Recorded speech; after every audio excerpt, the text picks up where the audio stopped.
안녕하세요, 여러분. 오늘도 좋은 이야기와 함께 찾아뵙게 되어 반갑습니다. 본격적인 이야기를 시작하기 전에 잠깐만 시간을 내주시겠어요?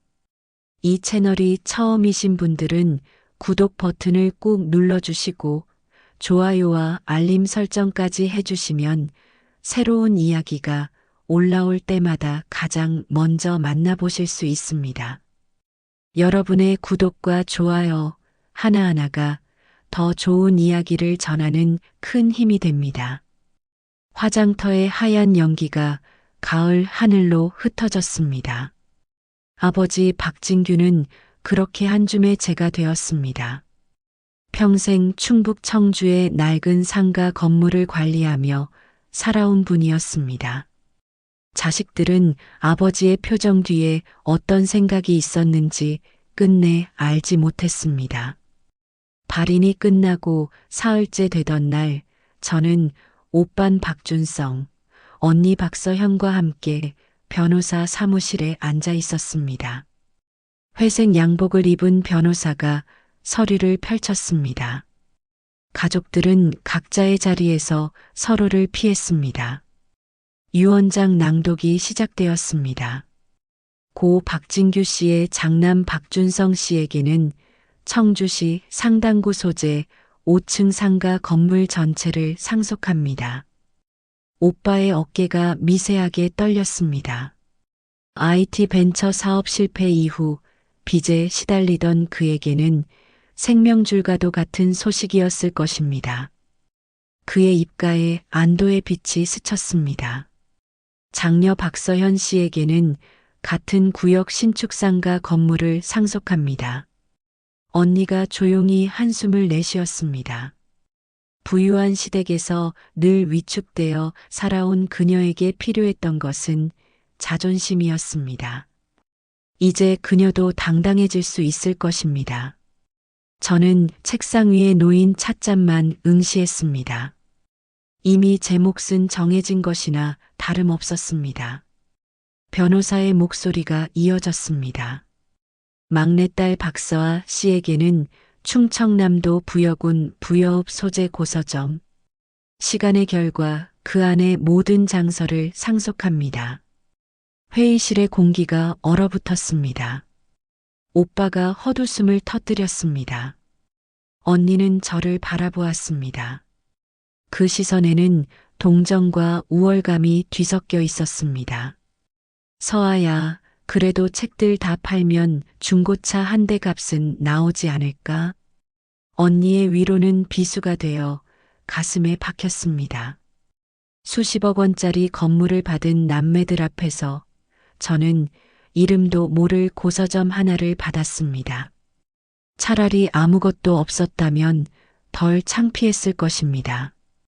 저는 조각보 공예가였습니다.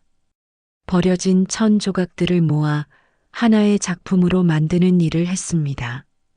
가족들은 그 일을 현실 감각 없는 취미쯤으로 여겼습니다. 오빠는 사업가였고 언니는 의사와 결혼했습니다. 저는 그들 사이에서 늘 투명 인간이었습니다. 어릴 적부터 그랬습니다. 명절이면 친척들은 오빠와 언니의 성적을 칭찬했습니다. 저는 구석에 앉아 조용히 바느질을 했습니다. 가족 사진을 찍을 때도 저는 늘 맨 끝자리였습니다. 아버지는 왜 이런 식으로 정리하신 걸까요? 제 목소리가 떨렸습니다. 오빠가 서류를 정리하며 대답했습니다. 아버지 나름의 이유가 있으셨겠지. 어쨌든 법적으로 문제 없으니 각자 받은 걸로 정리하자. 언니가 가방을 챙기며 덧붙였습니다. 서아야, 서점 정리하려면 도움 필요하면 연락해. 폐기물 처리 업체 소개해 줄게. 그들은 먼저 자리에서 일어났습니다. 저는 그 자리에 남았습니다. 빈 회의실에는 형광등 소리만 웅웅거렸습니다. 변호사가 봉투 하나를 건넸습니다. 고서점 열쇠와 등기부등본이 들어 있었습니다. 시간의 결이라는 상호가 적혀 있었습니다. 저는 그 이름조차 처음 들어보았습니다. 아버지는 평생 과묵한 분이셨습니다. 자식들과 깊은 대화를 나눈 기억이 없었습니다. 다만 어릴 적 단 한 번 아버지가 제 손을 잡고 어딘가로 데려가신 적이 있었습니다. 낡은 서점이었습니다. 아버지는 그곳에서 책 한 권을 사주셨습니다. 별을 수놓는 아이라는 동화책이었습니다. 서아야, 이 책 잘 간직해라. 그것이 아버지가 제게 건넨 유일한 선물이었습니다. 이제 그 서점이 제 것이 되었습니다. 아무도 원하지 않는 낡은 책들의 무덤이 제 유산이었습니다. 원망이 목구멍까지 차올랐습니다. 평생 받아온 차별이 죽음으로 완성되는 기분이었습니다. 하지만 동시에 이상한 기분도 들었습니다. 아버지는 왜 하필 저에게 그 서점을 남기셨을까요? 수십억짜리 건물도 아니고 알 수 없는 시골 서점을. 그곳에 무엇이 있는 걸까요? 변호사 사무실을 나서며 저는 봉투 속 열쇠를 꺼내 쥐었습니다. 차가운 금속의 감촉이 손바닥에 전해졌습니다. 가을바람이 불었습니다. 낙엽이 발밑에서 바스락거렸습니다. 저는 그날 밤 혼자 집으로 돌아왔습니다. 작은 원룸에는 미완성된 조각보들이 놓여 있었습니다. 버려진 천 조각들을 모아 만드는 작품들. 아무도 알아주지 않는 제 세계. 잠들기 전 저는 오래된 서랍에서 그 동화책을 꺼냈습니다. 별을 수놓는 아이. 색이 바랜 표지를 쓰다듬었습니다. 아버지의 체온이 아직도 그 안에 남아있는 것만 같았습니다. 문득 궁금해졌습니다. 시간의 결이라는 그 서점에는 정말 무엇이 있을까요? 아버지는 왜 저에게만 그것을 남기셨을까요? 창밖으로 달빛이 들어왔습니다. 저는 열쇠를 베개맡에 두고 눈을 감았습니다. 내일은 부여로 가야겠다고 생각했습니다. 아버지가 남긴 마지막 수수께끼를 풀기 위해. 주말 아침 저는 작은 배낭 하나를 메고 청주 터미널로 향했습니다. 가족에게는 아무 말도 하지 않았습니다. 오빠와 언니는 이미 각자의 유산을 정리하느라 바빴을 것입니다. 부여행 버스는 한산했습니다. 승객은 10명도 채 되지 않았습니다. 저는 창가 자리에 앉아 스쳐가는 풍경을 바라봤습니다. 도시의 빌딩들이 점점 작아졌습니다. 회색 아파트 단지가 논밭으로 바뀌었습니다. 가을 들판에는 황금빛 벼이익들이 고개를 숙이고 있었습니다. 버스가 시골길을 달릴수록 제 마음도 조금씩 가벼워졌습니다. 청주에서는 늘 숨이 막혔습니다. 가족들의 시선, 비교와 평가, 끝없는 소외감. 그 모든 것에서 벗어나고 있었습니다. 2시간 만에 부여에 도착했습니다. 터미널은 청주보다 훨씬 작았습니다. 저는 택시를 잡아 타고 서점 주소를 보여줬습니다. 기사님이 고개를 갸우뚱했습니다. 시간의 결이요? 그 오래된 헌책방 말씀이시죠? 근데 거긴 문 닫은 지 오래됐는데. 네, 알고 있습니다. 택시는 부여읍 중심가를 지나 좁은 골목으로 들어섰습니다. 한옥과 낡은 양옥들이 뒤섞인 동네였습니다. 골목 끝에서 차가 멈췄습니다. 여기서부터는 차가 못 들어갑니다. 저기 보이는 나무 간판 있는 곳이 그 서점일 겁니다. 저는 요금을 지불하고 내렸습니다. 돌담길을 따라 걸었습니다. 낙엽이 발밑에서 바스락거렸습니다. 골목은 고요했습니다. 사람 한 명 보이지 않았습니다. 시간의 결이라고 쓰인 목조 간판이 보였습니다. 세월의 발에 글씨가 희미했습니다. 2층짜리 낡은 한옥 건물이었습니다. 처마 끝에는 거미줄이 쳐져 있었습니다. 대문은 잠겨 있었습니다. 저는 가방에서 열쇠를 꺼냈습니다. 자물쇠에 넣고 돌렸습니다. 녹슨 소리를 내며 문이 열렸습니다. 퀴퀴한 냄새가 밀려왔습니다. 오랫동안 사람의 손길이 닿지 않은 공간의 냄새였습니다. 육중한 나무 문을 밀었습니다. 빛이 들어오자 먼지가 공기 중에 일렁였습니다. 햇살이 창틈으로 비집고 들어와 먼지들을 금가루처럼 반짝이게 했습니다. 서점은 생각보다 넓었습니다.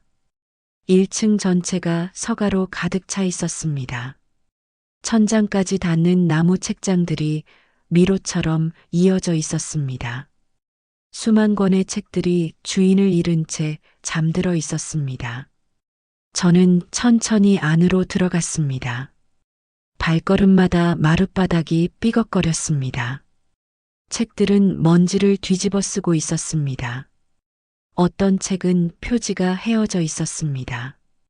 어떤 책은 곰팡이가 피어 있었습니다.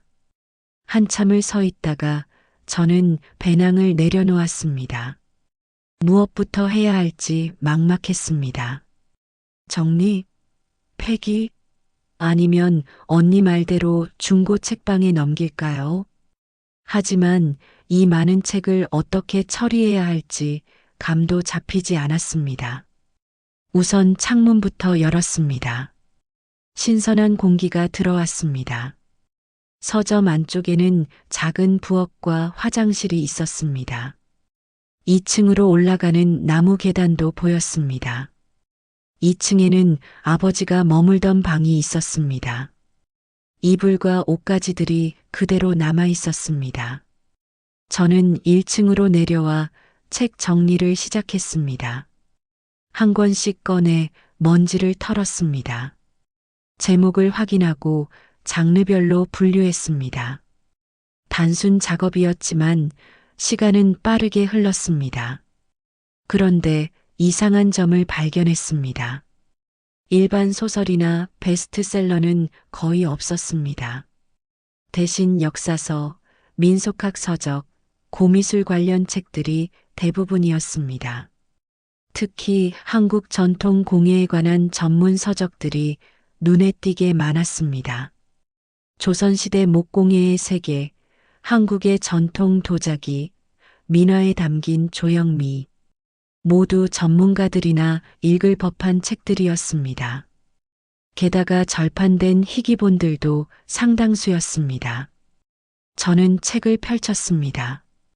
여백에는 연필로 빼곡한 메모가 적혀 있었습니다. 아버지의 필체였습니다. 이 기법, 조선 중기 특징, 색감 배합 주목. 단순한 독서가 아니라 연구를 하신 흔적이었습니다. 서점 가장 안쪽에는 유독 정성스럽게 보관된 책들이 있었습니다. 유리문이 달린 특별한 서가였습니다. 열쇠로 잠겨 있었습니다. 저는 가지고 온 열쇠 뭉치를 꺼냈습니다. 작은 열쇠 하나가 맞았습니다. 서가 안에는 벼루에 관한 책들이 가득했습니다. 한국의 전통 벼루, 남포석 연구, 조선시대 문방사우, 모두 벼루 제작과 역사에 관한 전문 서적들이었습니다. 책마다 수많은 메모와 밑줄이 그어져 있었습니다. 아버지는 대체 무슨 일을 하신 걸까? 혼잣말이 나왔습니다. 단순한 건물주, 상가 관리인이라고만 알았던 아버지. 하지만 이 서점을 보니 그분은 전혀 다른 삶을 살고 계셨던 것 같았습니다. 해가 저물었습니다. 저는 근처 모텔을 잡았습니다. 그날 밤 잠이 오지 않았습니다. 아버지에 대한 궁금증이 커졌습니다. 왜 이런 책들을 모으셨을까요? 왜 벼루에 대해 그토록 깊이 공부하셨을까요? 다음 날 아침 일찍 다시 서점으로 갔습니다. 오늘은 2층을 정리하기로 했습니다. 아버지의 방에는 낡은 옷장과 책상이 있었습니다. 서랍을 열어봤지만 특별한 것은 없었습니다. 낡은 안경, 만년필, 공책 몇 권. 방 한쪽에는 작은 책장이 있었습니다. 유년 시절이라고 손글씨로 쓰인 팻말이 붙어 있었습니다. 오래된 동화책들이 꽂혀 있었습니다. 저는 가슴이 뛰었습니다. 세 번째 칸에서 그 책을 발견했습니다. 별을 수놓는 아이. 제 7번째 생일에 아버지가 선물하셨던 바로 그 책이었습니다. 아니, 정확히는 같은 판본의 책이었습니다. 저는 조심스럽게 책을 꺼냈습니다. 표지가 빛바랬습니다. 책장을 넘겼습니다. 첫 페이지에는 아버지의 글씨가 있었습니다. 서아에게 별처럼 빛나는 아이가 되길. 눈시울이 뜨거워졌습니다. 저는 책장을 천천히 넘겼습니다. 그때 책 중간쯤에서 낡은 봉투 하나가 떨어졌습니다. 갈색으로 변색된 작은 봉투였습니다. 손이 떨렸습니다. 봉투를 열었습니다. 안에는 녹슨 롯세 열쇠 하나가 들어 있었습니다. 다른 열쇠들과는 모양이 달랐습니다. 작고 정교한 열쇠였습니다. 그 순간 어린 시절 아버지가 하신 말씀이 떠올랐습니다. 서아야, 모든 이야기의 끝에는 새로운 문이 있단다. 동화책을 읽어주시다가 갑자기 하신 말씀이었습니다. 당시에는 무슨 뜻인지 몰랐습니다. 그저 이야기 속 말씀으로만 들렸습니다. 하지만 지금은 달랐습니다. 이 열쇠가 여는 문이 어딘가에 있다는 확신이 들었습니다. 저는 열쇠를 쥐고 1층으로 내려갔습니다. 서점을 샅샅이 살폈습니다. 벽을 두드려 보기도 했습니다. 책장들을 하나씩 확인했습니다. 1시간 넘게 찾아다녔습니다. 서점 가장 안쪽 한국사 전집이 꽂힌 책장 앞에 섰습니다. 다른 책장들과 달리 이 책장만 유독 무거워 보였습니다. 저는 책장을 밀어봤습니다. 책장이 움직였습니다. 뒤로 밀리면서 벽이 드러났습니다. 벽에는 작은 문이 있었습니다. 그리고 문에는 열쇠 구멍이 있었습니다. 심장이 세게 뛰었습니다. 저는 떨리는 손으로 열쇠를 구멍에 넣었습니다. 딱 맞았습니다. 열쇠를 돌렸습니다. 찰칵하는 소리가 들렸습니다. 문이 열렸습니다. 문이 열리는 순간 서점의 퀴퀴한 공기와는 전혀 다른 세계가 펼쳐졌습니다. 소나무 향과 맑은 돌가루 냄새가 코끝을 스쳤습니다. 저는 천천히 안으로 들어갔습니다. 그곳은 아버지의 비밀 공방이었습니다. 공간은 생각보다 넓었습니다. 6평 정도 되어 보였습니다. 창문은 없었지만 천장에 설치된 조명이 부드러운 빛을 내고 있었습니다. 먼지 한 톨 없이 깨끗했습니다. 누군가 정기적으로 관리해온 흔적이 역력했습니다. 벽면 한쪽에는 크고 작은 돌들이 선반에 가지런히 놓여 있었습니다. 회색, 검은색, 자주색을 띤 원석들이었습니다. 손을 뻗어 하나를 만졌습니다. 차갑고 단단한 감촉이 전해졌습니다. 반대편 벽에는 공구들이 걸려 있었습니다. 정, 끌, 조각칼들이 크기별로 정렬되어 있었습니다. 모두 손때가 묻어 반질반질했습니다. 오랜 시간 사용된 도구들이었습니다. 공방 중앙에는 튼튼한 작업대가 놓여 있었습니다. 작업대 위에는 완성되지 않은 벼루 하나가 있었습니다. 반쯤 조각된 용무늬가 보였습니다. 섬세하고 정교했습니다. 아버지가 마지막으로 작업하시던 것이었을 겁니다. 저는 작업대 앞에 섰습니다. 그 순간 아버지가 이 자리에 앉아 돌을 깎으시던 모습이 눈에 선했습니다. 묵묵히, 고독하게, 오직 자신의 혼을 돌에 새기시던 모습. 작업대 한쪽에 두툼한 가죽 표지 노트가 놓여 있었습니다. 나의 작업 일지라고 쓰여 있었습니다. 저는 조심스럽게 노트를 집어들었습니다. 첫 장을 넘겼습니다. 숨이 멎었습니다. 1987년 3월 15일. 오늘부터 스승님의 기술을 정식으로 이어받는다. 남포 벼루장의 맥이 끊기지 않도록 평생을 바치겠다. 아버지는 국가무형문화재 벼루장의 계승자였습니다. 저는 전혀 몰랐습니다. 가족 중 누구도 몰랐을 것입니다. 일지를 계속 읽어 내려갔습니다. 아버지는 젊은 시절 남포석 산지인 충남에서 마지막 벼루 장인을 만났다고 했습니다. 그 장인 밑에서 20년을 배웠습니다. 하지만 세상의 이름을 드러내지 않았습니다. 오직 완벽한 벼루를 만드는 것에만 집중했습니다. 1995년 8월 3일. 스승님께서 돌아가셨다. 나는 이제 이 기술의 마지막 전승자가 되었다. 무겁다. 하지만 포기할 수 없다. 이것은 나 혼자만의 것이 아니다. 페이지마다 아버지의 고뇌와 철학이 담겨 있었습니다. 벼루는 단순한 먹을 가는 도구가 아니라고 했습니다. 수억 년의 시간을 품은 돌에 장인의 숨결을 불어넣어 완성되는 작은 우주라고 했습니다. 일지 중간쯤에는 벼루 제작 과정이 세밀하게 기록되어 있었습니다. 돌을 고르는 법, 먹물이 잘 갈리도록 표면을 다듬는 기법, 문양을 새기는 순서, 모든 것이 정확했습니다. 한치의 오차도 허용하지 않는 장인의 기록이었습니다. 저는 시간 가는 줄 모르고 일지를 읽었습니다. 아버지의 삶이 한 장 한 장 펼쳐졌습니다. 평생 말없이 상가 건물이나 관리하는 사람으로만 알았던 아버지. 하지만 그분은 위대한 예술가였습니다. 해가 지고 있었습니다. 공방 안은 점점 어두워졌습니다. 저는 책상 위 스탠드를 켰습니다. 노란 불빛이 일지를 비췄습니다. 마지막 장에 가까워졌습니다. 그리고 거기에 제 이름이 보였습니다. 내 딸 서아에게. 편지였습니다. 저를 위한 편지였습니다.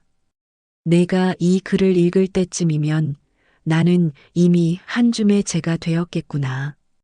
평생 너에게 무심한 아비였음을 용서해다오. 나는 표현이 서툰 사람이었다. 하지만 단 한순간도 너를 사랑하지 않은 적이 없었다. 눈물이 흘러내렸습니다.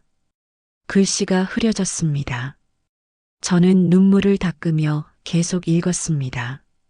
내 오빠와 언니는 단단한 것을 쌓아 올려 성을 만드는 아이들이다. 그 아이들에게는 그에 맞는 유산이 필요했다. 건물이, 돈이, 세상이 인정하는 가치가 필요했다. 하지만 너는 달랐다. 너는 어릴 때부터 버려진 천 조각들을 모아 조각보를 만들었다. 흩어진 것들 속에서 새로운 의미와 가치를 찾아내는 아이였다. 내가 만드는 조각보는 단순히 천을 잇는 것이 아니었다. 시간과 기억을 잇는 일이었다. 저는 숨을 크게 들이쉬었습니다. 아버지는 알고 계셨습니다. 제가 하는 일의 의미를, 가족들이 무시하던 그 일을. 서아야, 나는 내가 7살 때부터 알았다. 너만이 이 유산의 진정한 주인이 될 수 있다는 것을. 내 오빠와 언니에게 이 공방을 물려주었다면 벼루들은 경매장으로 팔려나갔을 것이다. 그들을 탓할 수는 없다. 그들에게는 그게 현실이니까. 하지만 너는 다르다. 너는 가치를 알아본다. 세상이 버린 것에서 아름다움을 발견한다. 이 벼루들은 단순한 돌덩이가 아니다. 우리 조상들의 숨결이고 수백 년 이어온 장인 정신이다. 편지는 계속 이어졌습니다. 나는 이 기술의 맥이 돈 몇 푼에 흩어지는 것을 원치 않는다. 서아야, 흩어진 것들을 끌어모아 영혼을 만드는 힘을 가진 너만이 이 유산을 지킬 수 있다. 내가 이 기술을 이어주길 바란다. 내 방식대로, 내 예술과 함께. 미안하다. 그리고 사랑한다. 내가 자랑스럽다. 마지막 문장이었습니다. 저는 일지를 가슴에 안았습니다. 눈물이 멈추지 않았습니다. 가죽 표지가 눈물에 젖었습니다. 아버지는 저를 무시한 게 아니었습니다. 누구보다 깊이 저를 이해하고 계셨습니다. 가장 무거운 믿음을 저에게만 물려주신 것이었습니다. 저는 작업대 위에 미완성 벼루를 바라봤습니다. 반쯤 새겨진 용이 승천하려는 듯 꿈틀거리고 있었습니다. 아버지의 마지막 작품, 완성하지 못하고 떠나신 작품. 그 순간 깨달았습니다. 버려진 천 조각으로 작품을 만드는 저의 일과 이름 없는 돌덩이로 예술을 만드는 아버지의 일은 결국 같은 곳을 향하고 있었습니다. 우리는 모두 세상이 하찮게 여기는 것들에서 진정한 가치를 발견하고 그것에 새로운 생명을 불어넣는 사람들이었습니다. 조각보는 흩어진 천을 모아 하나로 잇는 일입니다. 벼루는 무수한 세월을 품은 돌을 깎아 의미를 새기는 일입니다. 모으고 깎고 잊고 새기고 우리는 같은 혼을 가진 사람들이었습니다. 저는 공방 안을 다시 둘러봤습니다. 이제 이곳은 낯선 공간이 아니었습니다. 아버지의 숨결이 살아있는 곳이었습니다. 제가 지켜야 할 소중한 유산이었습니다. 밤이 깊어졌습니다. 저는 일지를 조심스럽게 닫았습니다. 그리고 작업대에 놓인 조각칼 하나를 집어들었습니다. 차갑고 묵직한 무게가 손에 전해졌습니다. 아버지, 제가 이어가겠습니다. 혼잣말이 공방 안에 울렸습니다. 저는 더 이상 외롭지 않았습니다. 평생 저를 짓눌러왔던 열등감과 소외감이 사라졌습니다. 그 자리에는 뜨거운 사명감이 차올랐습니다. 아버지의 유산을 지키겠습니다. 이 기술을 이어가겠습니다. 제 방식으로, 제 예술과 함께. 새로운 시작이었습니다. 아버지의 일지를 가슴에 품고 공방에서 보낸 밤은 꿈결 같았습니다. 저는 더 이상 혼자가 아니었습니다. 아버지의 시간이, 그의 숨결이 공방 곳곳에 살아 숨쉬며 저를 감싸주고 있었습니다. 다음 날부터 저는 본격적으로 공방을 정리하기 시작했습니다. 벼루들을 하나씩 꺼내 먼지를 닦았습니다. 작품마다 아버지의 혼이 깃들어 있었습니다. 용무늬가 새겨진 것, 매화가 조각된 것, 간결한 선만으로 완성된 것, 모두 숨이 멎을 만큼 아름다웠습니다. 일지의 기록을 참고하며 작품들을 정리했습니다. 제작 연도별로, 크기별로 분류했습니다. 사진도 찍었습니다. 언젠가 이것들을 세상에 알려야 한다는 생각이 들었습니다. 며칠간은 평화로웠습니다. 낮에는 서점을 정리하고 저녁에는 공방에서 아버지의 일지를 읽었습니다.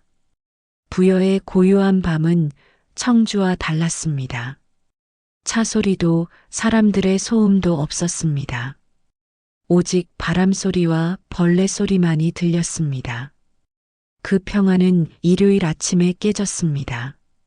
서아야, 문 열어. 오빠의 목소리였습니다. 저는 1층 서점에서 책을 정리하고 있었습니다. 서둘러 문을 열었습니다. 오빠와 언니가 함께 서 있었습니다. 왜 전화를 안 받아? 며칠째 연락이 안 돼서 직접 왔잖아. 오빠의 얼굴에는 짜증이 역력했습니다. 언니는 서점 안을 둘러보며 코를 찡그렸습니다. 여긴 뭐 이래? 먼지 구덩이잖아. 이런 걸 유산이라고 줬어? 그들은 초대받지 않은 손님처럼 안으로 들어왔습니다. 저는 가슴이 철렁했습니다. 공방을 들키면 안 됐습니다. 언니, 오빠, 미리 연락하고 오시지. 우리가 왜? 어차피 아버지 유산이잖아. 확인 좀 하면 어때?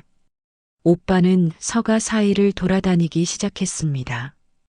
부동산 중개업자를 통해 서점의 소유권 이전을 알게 되었다고 했습니다. 건물 가치를 직접 확인하러 온 것이었습니다. 이 건물, 재개발 구역은 아니지? 땅값이라도 좀 나와야 할 텐데. 언니가 스마트폰으로 무언가를 검색했습니다. 제 심장이 빠르게 뛰었습니다. 제발 공방만은 발견하지 말아달라고 기도했습니다. 하지만 오빠의 눈은 예리했습니다. 그는 서점 구석구석을 살폈습니다. 그리고 한국사 전집이 꽂힌 책장 앞에서 멈췄습니다. 이 책장 뒤에 뭐가 있는 거 아니야? 벽이랑 간격이 이상한데. 아무것도 없어요. 그냥 오래된 건물이라 그래요. 제 목소리가 떨렸습니다. 오빠는 의심스러운 눈으로 저를 쳐다봤습니다. 그리고 책장을 밀었습니다. 책장이 움직였습니다. 뒤로 숨겨진 문이 드러났습니다. 뭐야, 이게? 오빠의 눈이 커졌습니다. 언니도 다가왔습니다. 저는 그들 앞을 막아섰습니다. 들어가지 마세요. 거긴 아버지의 개인 공간이에요.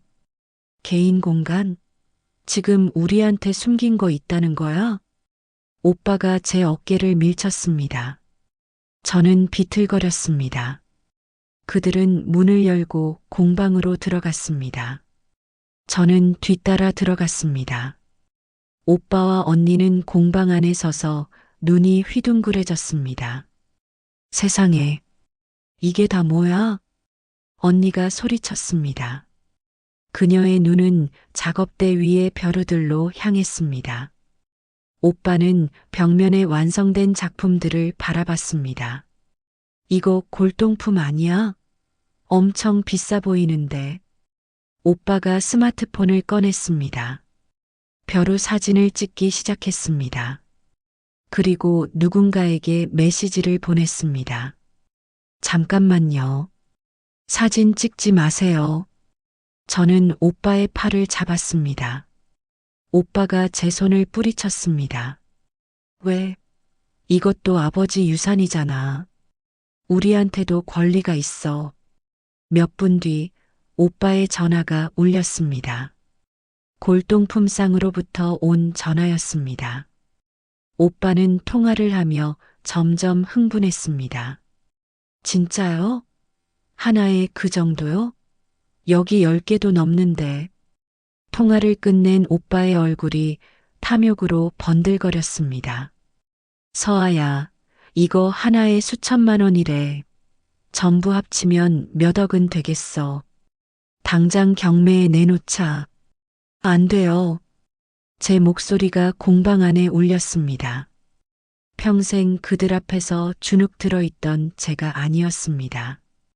이건 팔 수 없어요. 아버지의 작품이에요. 우리 가문의 역사고요. 오빠가 비웃었습니다. 가문의 역사? 그게 밥 먹여줘? 현금으로 바꿔야 가치가 있는 거지. 언니도 거들었습니다. 서아야, 우리도 힘들어. 오빠는 사업빚이 있고 나도 시댁에서 눈칫밥 먹고 있어. 이걸 팔면 우리 모두 숨통이 트이잖아. 그래도 안 돼요. 이건 돈으로 환산할 수 없는 거예요. 저는 작업대를 막아섰습니다. 오빠가 다가왔습니다. 그의 얼굴이 차갑게 굳었습니다. 너 혼자 독차지할 생각이지? 법적으로 우리도 유류분 청구할 수 있어. 유 원장이 뭐 대단한 줄 알아? 이건 유류분 문제가 아니에요. 아버지는 이걸 저한테 맡기신 거예요. 지키라고요. 언니가 한숨을 쉬었습니다. 서아야, 현실을 봐. 넌 조각보 만들어서 얼마나 벌어? 이걸 팔면 평생 편하게 살 수 있어. 전 돈이 필요 없어요. 아버지의 유산을 지키고 싶을 뿐이에요. 오빠의 눈빛이 싸늘해졌습니다. 좋아. 내가 그렇게 나오면 우리도 방법이 있어. 변호사 선임할 거야. 이건 우리 모두의 유산이라고. 오빠, 법정에서 보자, 서아야. 오빠는 돌아섰습니다. 언니도 따라 나갔습니다. 문이 쾅 닫혔습니다. 저는 그 자리에 주저앉았습니다. 손이 떨렸습니다. 다리에 힘이 풀렸습니다. 가족과의 전쟁이 시작되었습니다. 아버지의 유산을 지키기 위한 외로운 싸움이었습니다. 공방은 다시 고요해졌습니다. 하지만 제 마음은 폭풍우에 휩싸였습니다. 법적으로 그들의 말이 맞을 수도 있었습니다. 유류분 청구는 정당한 권리였습니다. 저는 아버지의 일지를 꺼내 들었습니다. 마지막 편지를 다시 읽었습니다. 흩어진 것들을 끌어모아 영혼을 만드는 힘을 가진 너만이 이 유산을 지킬 수 있다. 아버지는 이런 일이 벌어질 것을 알고 계셨을까요? 그래서 더 강한 믿음을 제게 주신 걸까요? 저는 눈물을 닦았습니다. 포기할 수 없었습니다. 이것은 단순한 재산 싸움이 아니었습니다.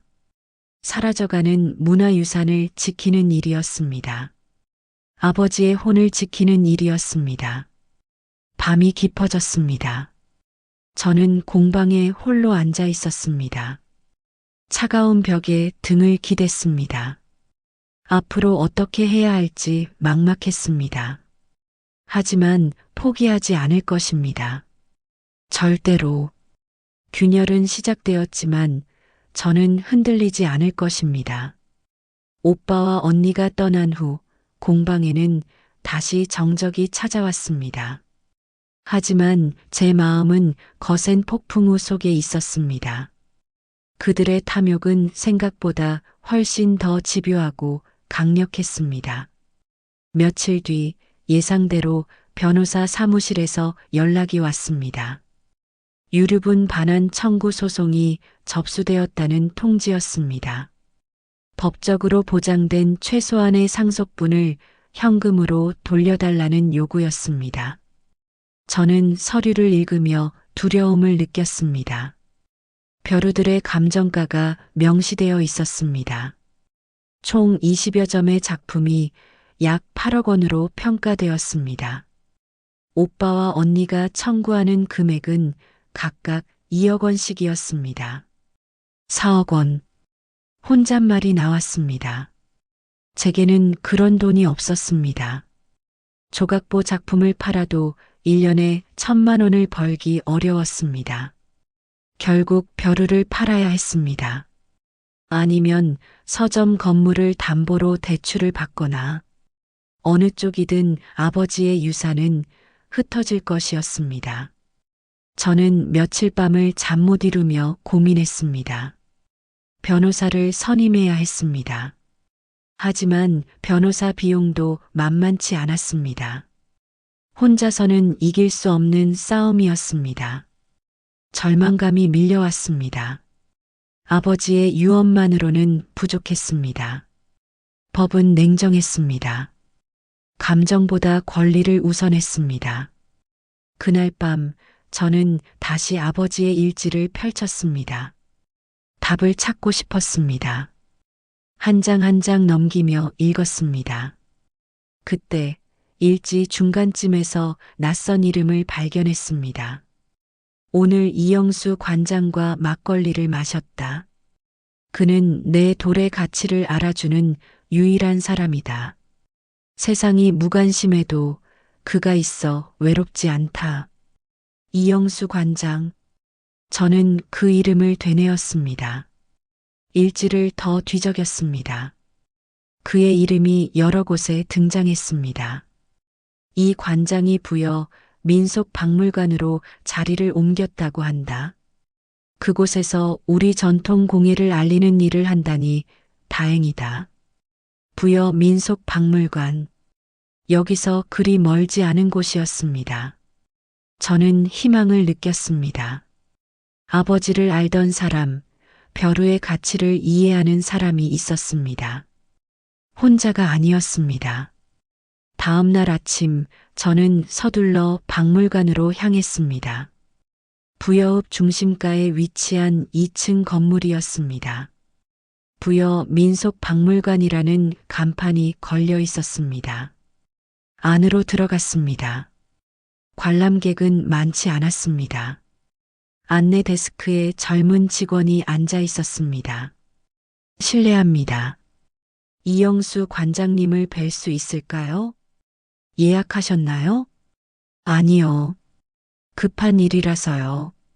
박진규 장인의 딸입니다. 직원의 표정이 바뀌었습니다. 잠시만 기다리라며 안쪽으로 들어갔습니다. 몇 분 뒤 백발의 노신사가 나타났습니다. 박 장인의 따님이시라고요? 그의 목소리는 부드러웠습니다. 60대 후반쯤 되어 보였습니다. 인자한 미소를 지닌 얼굴이었습니다.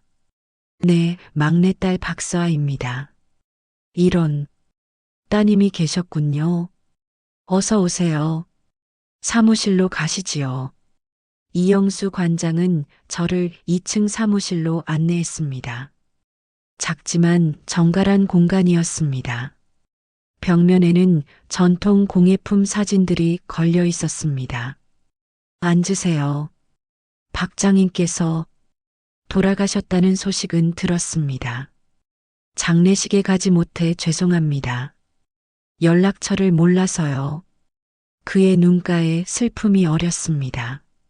진심으로 아버지를 그리워하는 모습이었습니다. 관장님은 아버지를 어떻게 아셨나요? 오래전 일입니다. 제가 서울에서 민속학을 연구할 때 박 장인을 처음 만났지요. 남포 벼루에 대한 논문을 쓰고 있었는데 그분이 유일한 전승자라는 걸 알게 됐습니다. 이 관장은 차를 따르며 이야기를 이어갔습니다. 박 장인은 특별한 분이셨습니다. 세상의 인정 같은 건 바라지 않으셨어요. 오직 완벽한 벼루 하나를 만드는 것에만 집중하셨지요. 저는 그분의 작품을 보고 감동받았습니다. 그 후로 가끔 부여에 오면 들러서 막걸리를 함께 했습니다. 아버지가 관장님을 많이 신뢰하셨던 것 같아요. 일지에 자주 나오더라고요. 일지를 보셨군요. 그럼 공방도 발견하셨겠네요. 저는 고개를 끄덕였습니다. 그리고 지금의 상황을 털어놓았습니다. 오빠와 언니의 소송, 유류분 청구, 벼루를 팔아야 할 처지, 모든 것을 이야기했습니다. 이 관장의 표정이 점점 굳어졌습니다. 이야기를 다 들은 후 그는 잠시 침묵했습니다. 창밖을 바라보며 깊은 한숨을 쉬었습니다. 서아 씨, 그가 저를 똑바로 바라봤습니다. 이건 단순히 가족 간의 재산 싸움이 아닙니다. 사라져가는 우리의 소중한 문화유산을 지키는 싸움입니다. 절대로 포기해서는 안 됩니다. 그의 목소리에는 단호함이 담겨 있었습니다. 박 장인의 벼루는 국보급 가치를 지닙니다. 조선시대부터 이어온 남포벼루 기법의 마지막 결정체입니다. 이것들이 경매장으로 흩어지면 영원히 회복할 수 없습니다.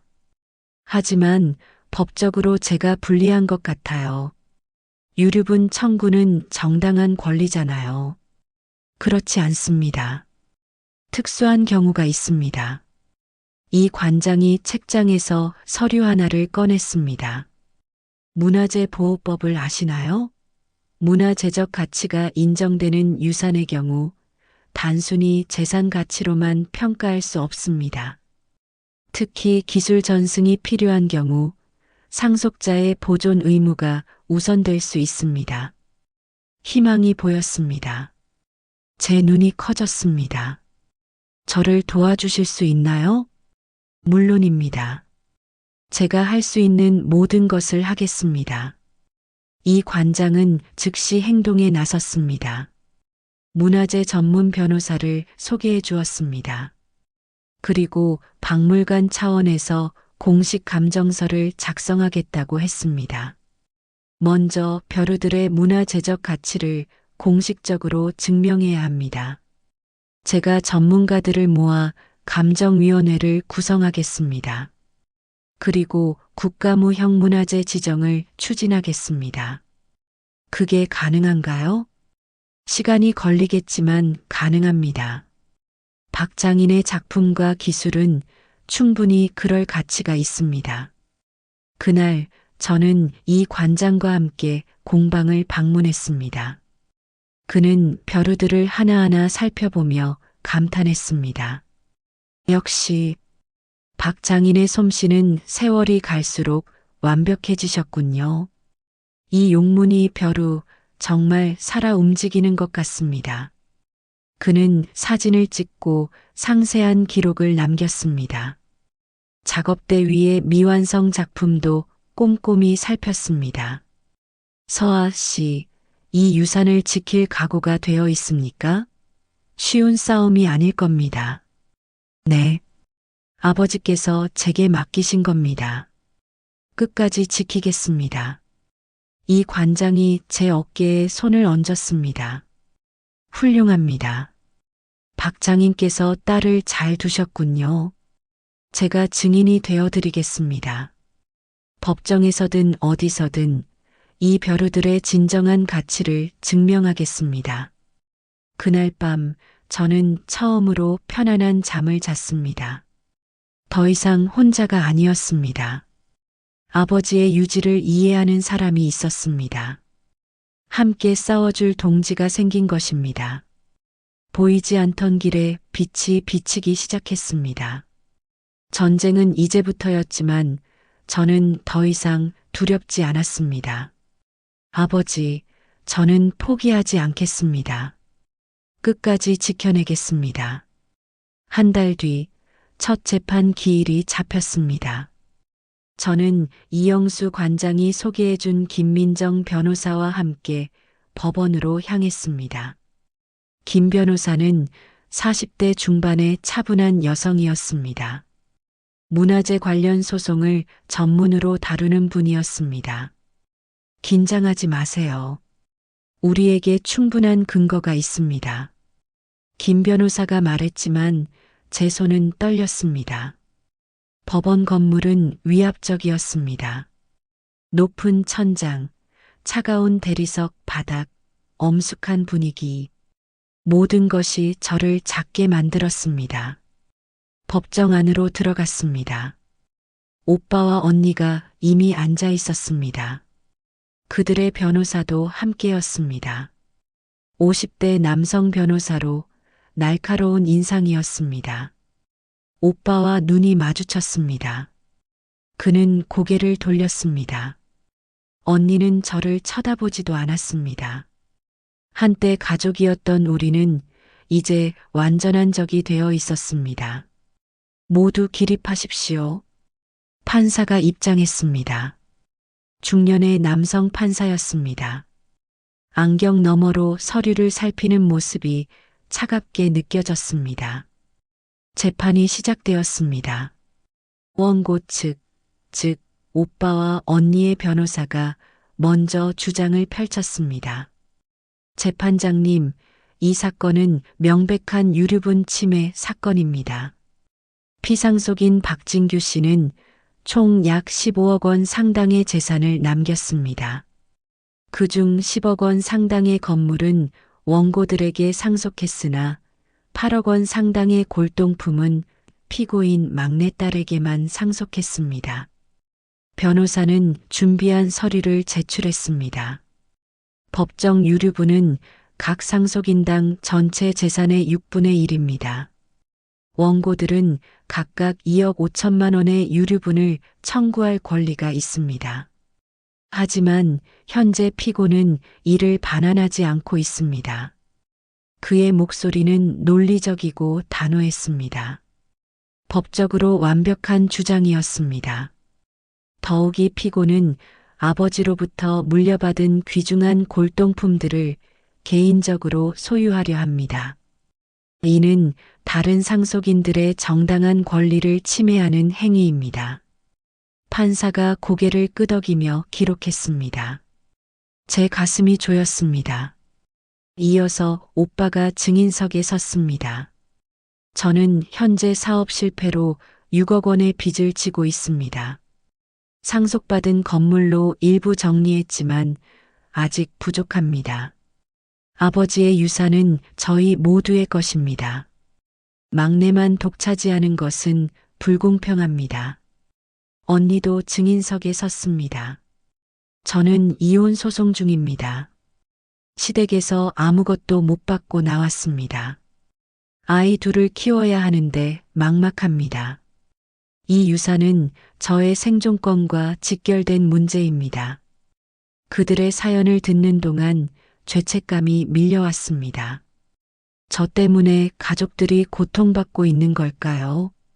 하지만 김 변호사가 제 손을 꼭 잡았습니다. 흔들리지 마세요. 이제 우리 차례였습니다. 김 변호사가 반박했습니다. 재판장님, 이 사건은 단순한 재산 분할이 아닙니다. 문화재 보호와 관련된 특수한 사안입니다. 김 변호사는 이영수 관장이 작성한 감정서를 제출했습니다. 피상속인 박진규 씨는 국가무형 문화재급 남포벼루 기술의 마지막 전승자였습니다. 이 벼루들은 단순한 골동품이 아니라 보존해야 할 문화유산입니다. 만약 경매로 흩어진다면 영구적으로 손실됩니다. 원고 측 변호사가 반박했습니다. 문화재라면 국가에 기증하면 됩니다. 그렇다고 피고만 소유할 이유는 없습니다. 매각 후 수익을 나누면 됩니다. 그것은 피상속인의 유지에 반합니다. 박진규 씨는 명확하게 딸 박서아에게 이 기술을 전승하길 원했습니다. 증거가 있습니까? 김 변호사가 아버지의 일지를 제출했습니다. 하지만 원고 측 변호사는 코웃음을 쳤습니다. 개인 일기는 법적 효력이 약합니다. 공증된 유언장에도 단순히 상속한다고만 되어 있습니다. 전승하라는 명시적 문구는 없습니다. 법정 공방은 치열했습니다. 양측은 한치도 양보하지 않았습니다. 점심 휴정 후 이영수 관장이 전문가 증인으로 섰습니다. 저는 30년간 한국 전통 공예를 연구해온 민속학자입니다. 박진규 장인과는 20년 직이었습니다. 이 관장의 목소리는 무게가 있었습니다. 박 장인의 벼루는 예술품입니다. 단순히 먹을 가는 도구가 아닙니다. 조선시대부터 내려온 남포석 채취법, 정다듬기 기법, 문양 조각술이 모두 집약되어 있습니다. 이것은 우리 민족의 자산입니다.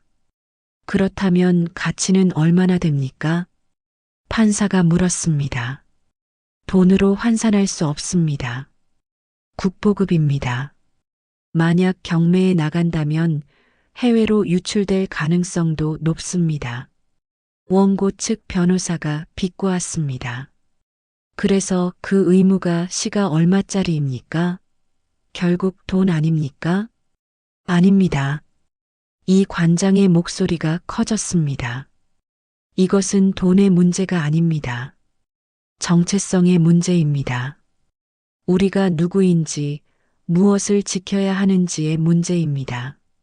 하지만 원고 측 변호사는 흔들리지 않았습니다. 감정적 호소는 법적 근거가 될 수 없습니다. 원고들도 생존권이 있습니다. 추상적 가치보다 현실이 중요합니다. 재판은 오후 내내 이어졌습니다.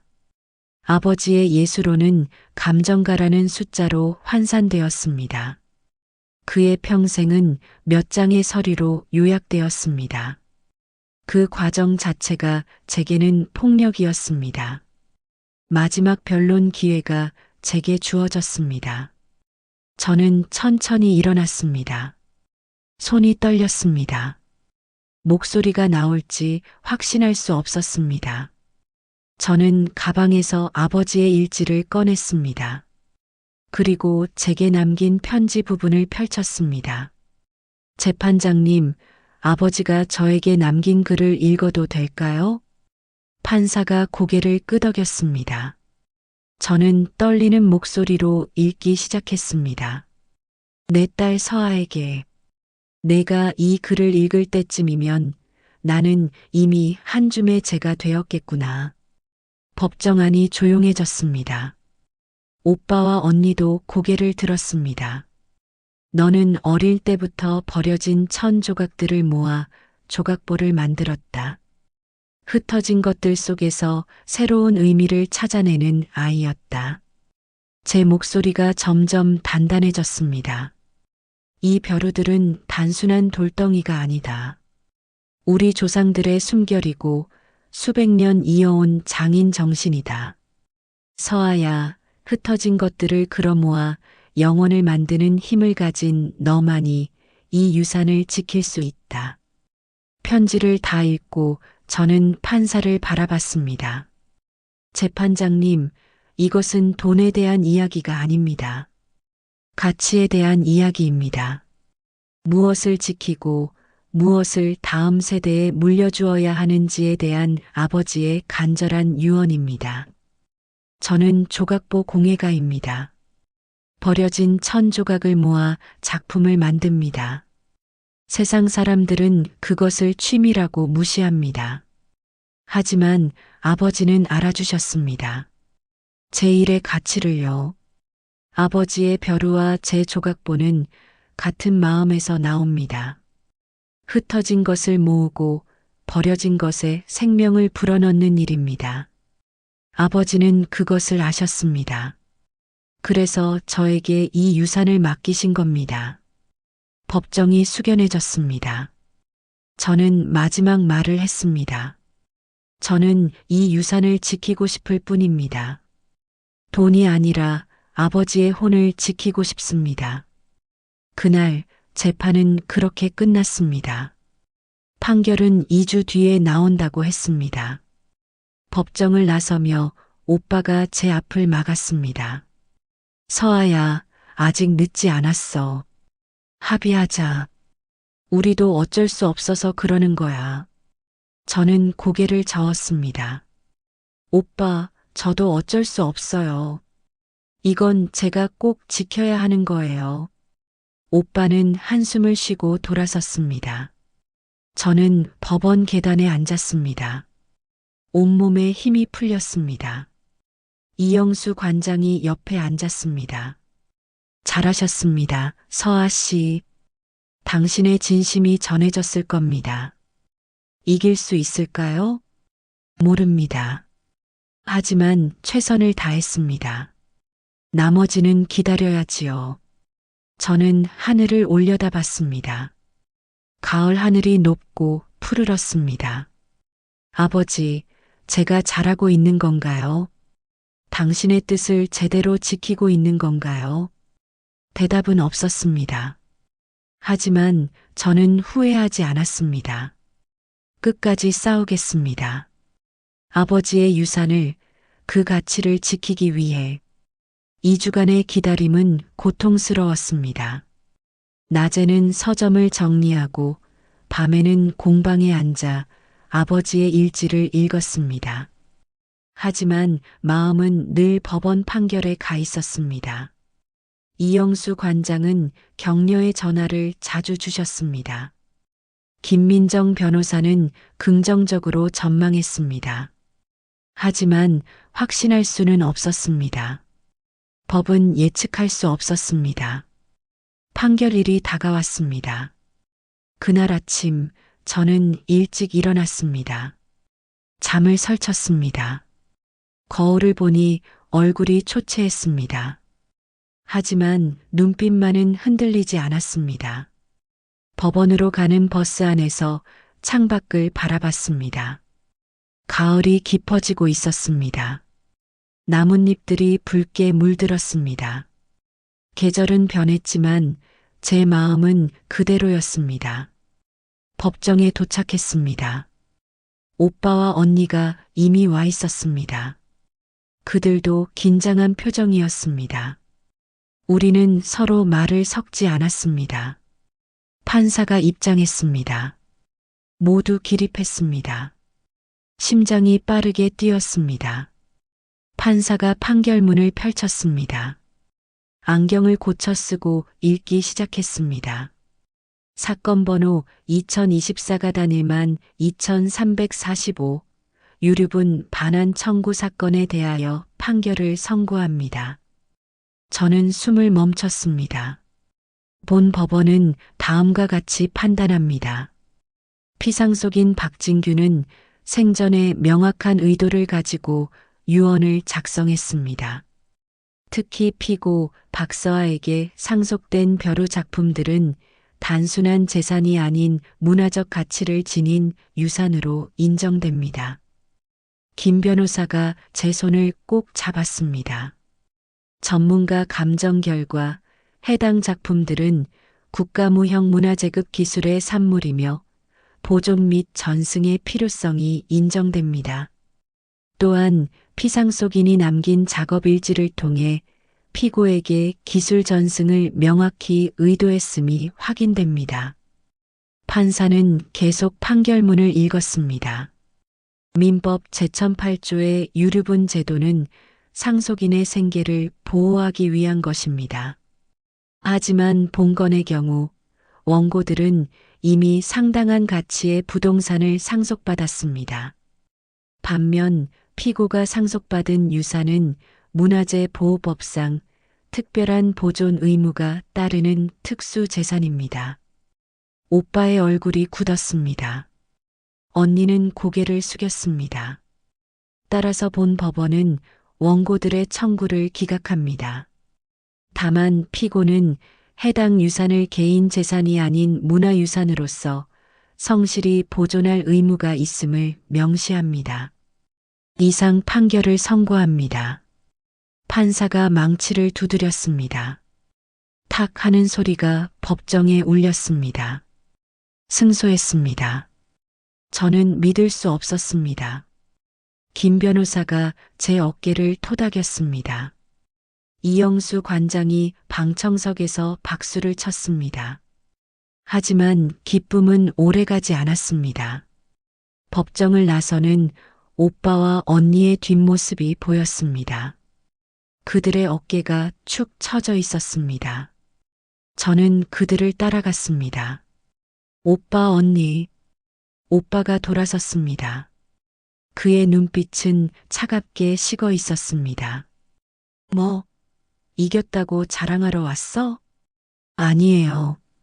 그게 아니라 언니가 쓴웃음을 지었습니다. 서아야, 넌 이겼어. 축하해. 이제 우리 남매 아니니까 연락하지 마. 언니, 넌 아버지가 사랑한 자식이었어. 우린 아니었고. 이제 알겠지? 처음부터 우린 다른 세계 사람이었던 거야. 오빠가 언니의 팔을 잡았습니다.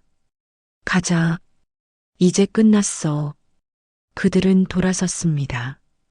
저는 그 자리에 서서 그들이 멀어지는 모습을 바라봤습니다. 가족이 완전히 부서지는 소리가 들리는 것 같았습니다. 승리했지만 패배한 기분이었습니다. 그날 밤 저는 공방에 홀로 앉아 있었습니다. 벼루들을 바라봤습니다. 이것들을 지키기 위해 가족을 잃었습니다. 과연 옳은 선택이었을까요? 하지만 아버지의 일지를 펼치자 답이 보였습니다. 이 기술은 내 것이 아니다. 이 땅의 것이다. 언젠가 이 가치를 알아줄 사람에게 물려주어야 한다. 저는 깨달았습니다. 이 유산은 제 것이 아니었습니다. 제가 잠시 맡아둔 것일 뿐이었습니다. 며칠간 고민했습니다. 그리고 결심했습니다. 일주일 후 저는 이영수 관장을 다시 찾아갔습니다. 관장님, 제안이 있습니다. 말씀하세요. 이 공방과 모든 벼루 작품들을 국가에 기증하고 싶습니다. 그리고 그 자리에 남포벼루 전수관을 만들고 싶어요. 이 관장의 눈이 커졌습니다. 정말입니까? 그건 아버지가 원하신 일이에요. 이 기술은 혼자 소유할 게 아니라 모두와 나눠야 하는 거예요. 하지만 법적으로는 당신 것입니다. 포기할 필요 없습니다. 포기가 아니라 완성입니다. 아버지의 유언을 완성하는 거예요. 이 관장은 잠시 침묵했습니다. 그리고 천천히 고개를 끄덕였습니다. 훌륭한 결정입니다. 제가 문화재청과 협의하겠습니다. 전수관 설립을 추진하겠습니다. 그날부터 준비가 시작되었습니다. 서류 작업, 행정 절차, 전문가 회의. 복잡했지만 의미 있는 일이었습니다. 그 과정에서 저는 결심했습니다. 아버지의 기술을 직접 배우기로 했습니다.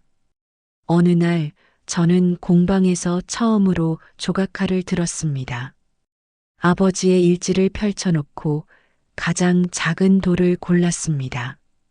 칼을 돌에 댔습니다. 차가운 감촉이 손에 전해졌습니다. 조심스럽게 힘을 주었습니다. 돌가루가 떨어졌습니다. 서툴렀습니다. 칼이 미끄러졌습니다. 손에 물집이 잡혔습니다. 하지만 멈추지 않았습니다. 매일 저녁 저는 공방에서 돌을 깎았습니다. 일지를 읽고 따라했습니다. 처음에는 간단한 선을 긋는 것도 어려웠습니다. 한 달이 지나자 조금씩 감이 잡혔습니다. 돌을 깎는 시간은 명상과 같았습니다. 잡념이 사라졌습니다. 오직 돌과 칼, 그리고 제 숨소리만 남았습니다. 그 과정에서 저는 아버지를 이해하기 시작했습니다. 왜 평생 이 일에 매진하셨는지, 왜 세상의 인정보다 완벽한 작품 하나를 원하셨는지, 돌을 깎는 것은 자신을 깎는 일이었습니다. 욕심을 덜어내고 집착을 버리고 순수한 마음으로 돌아가는 과정이었습니다. 석 달이 지났습니다. 저는 작은 벼루 하나를 완성했습니다. 서툴렀습니다. 아버지의 작품에 비할 바가 못 됐습니다. 하지만 제 손으로 만든 첫 작품이었습니다. 벼루를 손에 들고 눈물이 났습니다. 아버지와 연결된 느낌이었습니다.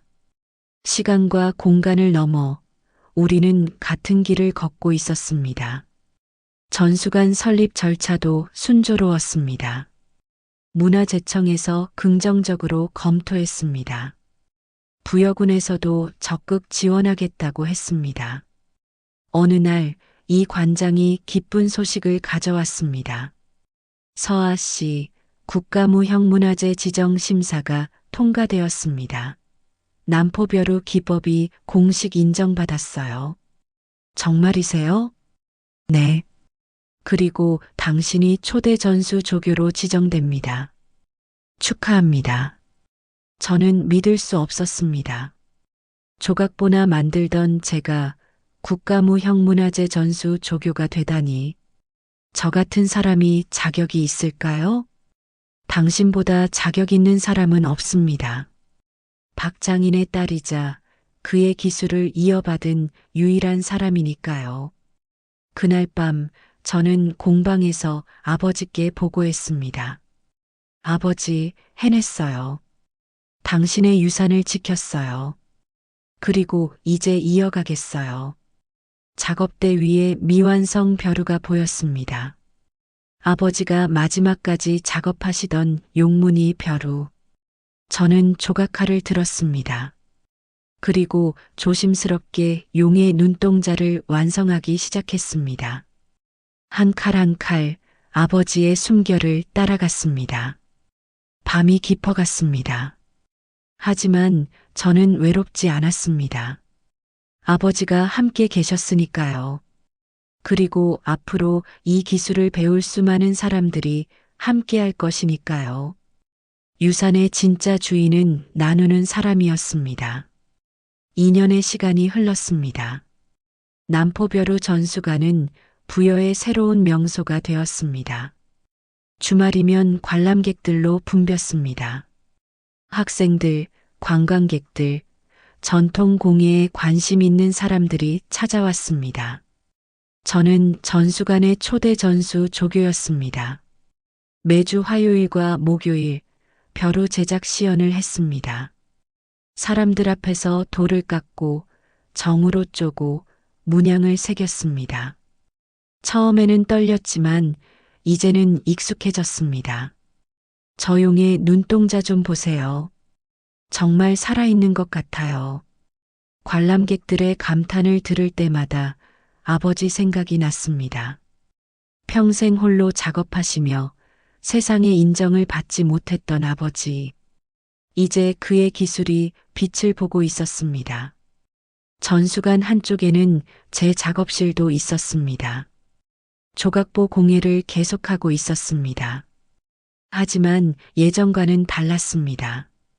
이제는 벼루를 깎고 남은 돌 조각들을 천과 함께 엮어 작품을 만들었습니다.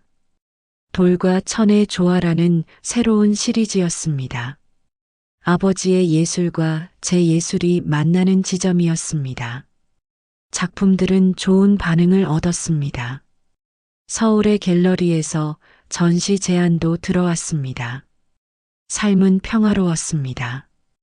부여의 고요한 아침, 전수관에서의 작업, 저녁의 명상 같은 시간, 청주에서의 답답했던 날들은 아득히 멀어졌습니다. 하지만 가끔 외로웠습니다. 가족 생각이 났습니다. 오빠와 언니는 재판 이후 한 번도 연락하지 않았습니다. 명절에도 생일에도 소식이 없었습니다. 그들이 어떻게 지내는지 궁금했습니다. 하지만 먼저 연락할 용기는 없었습니다. 어느 가을날이었습니다. 전수관 문이 열리고 낯익은 사람이 들어왔습니다. 오빠였습니다. 저는 돌을 깎다가 손을 멈췄습니다. 오빠는 초라한 모습이었습니다. 값싼 점퍼를 입고 있었습니다. 얼굴에는 세월의 무게가 역력했습니다. 오빠는 저를 보고도 말을 걸지 않았습니다. 전시된 아버지의 벼루들을 한참 동안 바라봤습니다. 용문이 벼루 앞에서 가장 오래 섰습니다. 저는 조심스럽게 다가갔습니다. 오빠. 오빠가 고개를 돌렸습니다. 그의 눈가가 붉었습니다. 잘 지켰구나. 목소리가 떨렸습니다. 네. 앉으실래요? 차 드릴게요. 우리는 전수관 카페 공간에 마주 앉았습니다. 어색한 침묵이 흘렀습니다. 저는 차를 따랐습니다. 사업은 어떻게 되셨어요? 망했어. 완전히. 오빠가 쓴웃음을 지었습니다. 건물도 다 날렸어. 지금은 작은 회사에 다녀. 월급쟁이야. 그래도 괜찮아. 이게 내 분수인 것 같아.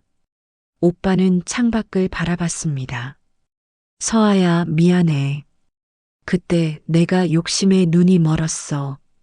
아버지가 뭘 남기려 하셨는지 생각도 안 하고. 오빠, 오늘 여기 와서 봤어. 아버지의 작품들, 사람들의 감탄, 너의 모습. 우리가 상속받은 건 돈이 아니라 빚이었어. 아버지는 너에게 자신을 남기셨구나. 오빠의 눈에서 눈물이 흘렀습니다. 저도 눈물이 났습니다. 오빠, 자주 오세요. 여기는 오빠 집이기도 해요. 정말? 네. 가족이잖아요. 오빠가 제 손을 잡았습니다. 오랜만에 느끼는 온기였습니다. 며칠 뒤 또 다른 방문객이 왔습니다. 언니였습니다. 언니도 많이 변해 있었습니다. 화려했던 모습은 온데간데 없었습니다. 수수한 옷차림에 지친 얼굴이었습니다. 서아야, 언니, 우리는 오래 껴안았습니다. 언니의 어깨가 떨렸습니다. 보고 싶었어? 정말. 저도요, 언니. 언니는 제 작업실을 둘러봤습니다. 조각보 작품들을 하나하나 살폈습니다. 돌과 천이 어우러진 작품 앞에서 멈췄습니다. 예쁘다. 내가 만든 거야? 네. 벼루 만들고 남은 돌 조각들이에요. 버리기 아까워서요. 역시 넌 버려진 것에서 아름다움을 찾는구나. 언니가 조용히 웃었습니다. 나도 이혼하고 버려진 기분이었어. 아이들 데리고 원룸에 사는데 매일이 힘들어. 근데 오늘 여기 와서 생각했어. 나도 다시 시작할 수 있을 것 같아. 언니도 뭔가 만들어 보는 게 어때요? 조각보 같은 거. 나도 할 수 있을까? 물론이죠.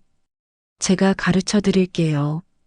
그날부터 언니는 주말마다 전수관에 왔습니다. 저와 함께 천 조각을 이었습니다. 서툴렀지만 정성스러웠습니다. 작업하는 언니의 얼굴에는 평화가 깃들었습니다. 오빠도 가끔 들렀습니다. 벼루 전시실에서 아버지의 작품을 바라보는 시간이 길어졌습니다. 어느 날은 제게 조심스럽게 물었습니다. 나도 배울 수 있을까? 돌 깎는 거. 당연하죠, 오빠. 저는 오빠에게 가장 작은 조각칼을 건넸습니다. 오빠는 서툰 손길로 돌을 만졌습니다. 그 모습이 처음 돌을 깎던 제 모습과 닮아 있었습니다. 계절이 바뀌었습니다. 겨울이 왔고 봄이 왔습니다. 어느 봄날 우리 남매 셋은 전수관 공방에 모여 앉았습니다. 저는 벼루를 깎고 언니는 조각보를 만들고 오빠는 작은 돌을 다듬었습니다. 아무도 말하지 않았지만 모두 같은 생각을 하고 있었습니다. 아버지가 함께 계신다는 것을. 서아야, 언니가 말했습니다. 고마워. 아버지 유산 잘 지켜줘서 우리가 해야 할 일을 내가 대신해 준 거야. 오빠도 거들었습니다. 아니에요. 우리 함께 지키는 거예요. 이제부터 저는 두 사람을 바라봤습니다. 한때 적이었던 우리는 이제 다시 가족이 되어 있었습니다. 그날 저녁 저는 혼자 공방에 남았습니다. 작업대 위에는 새로운 작품이 놓여 있었습니다. 벼루를 깎고 남은 작은 돌 조각들을 천과 함께 엮어 만든 조각보였습니다. 시간의 결이라고 이름 붙였습니다. 아버지의 서점 이름이기도 했습니다. 작품을 바라보며 생각했습니다. 결은 나무의 무늬입니다. 시간이 쌓여 만들어진 흔적입니다. 우리 가족도 그랬습니다. 갈라지고 어긋나고 다시 만나며 새로운 결을 만들어 왔습니다. 아버지가 남기신 진짜 유산은 벼루가 아니었습니다. 가치를 알아보는 마음과 그것을 지켜낼 용기였습니다. 그리고 흩어진 것을 다시 모으는 힘이었습니다. 저는 창밖을 바라봤습니다. 봄밤의 별들이 반짝였습니다. 어릴 적 아버지가 선물하신 동화책 제목이 떠올랐습니다. 별을 수놓는 아이. 이제 저는 알았습니다. 그 별은 하늘에만 있는 게 아니었습니다. 흩어진 천 조각 하나하나, 버려진 돌 조각 하나하나가 모두 별이었습니다.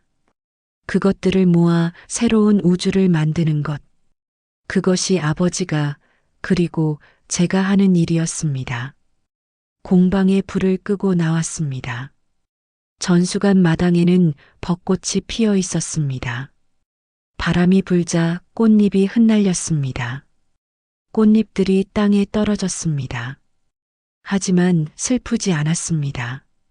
떨어진 꽃잎들은 다시 모여 흙이 되고 그 흙에서 새로운 생명이 자라날 것이니까요. 모든 것은 이어집니다. 끊어진 것처럼 보여도 흩어진 것처럼 보여도 결국 다시 만나 하나의 아름다운 무늬를 만듭니다. 아버지의 시간과 제 시간이 그랬습니다. 오빠와 언니와 저의 시간이 그랬습니다. 이제 저는 매일 아침 전수관 문을 엽니다. 사람들을 맞이합니다. 돌을 깎고 천을 잇고 이야기를 나눕니다. 그리고 저녁이면 공방에 앉아 아버지께 보고합니다. 아버지, 오늘도 잘 지켰어요. 내일도 잘 이어갈게요. 흩어진 조각들이 모여 하나의 아름다운 무늬가 되듯이 우리의 시간도 그렇게 이어지고 있습니다. 영원히.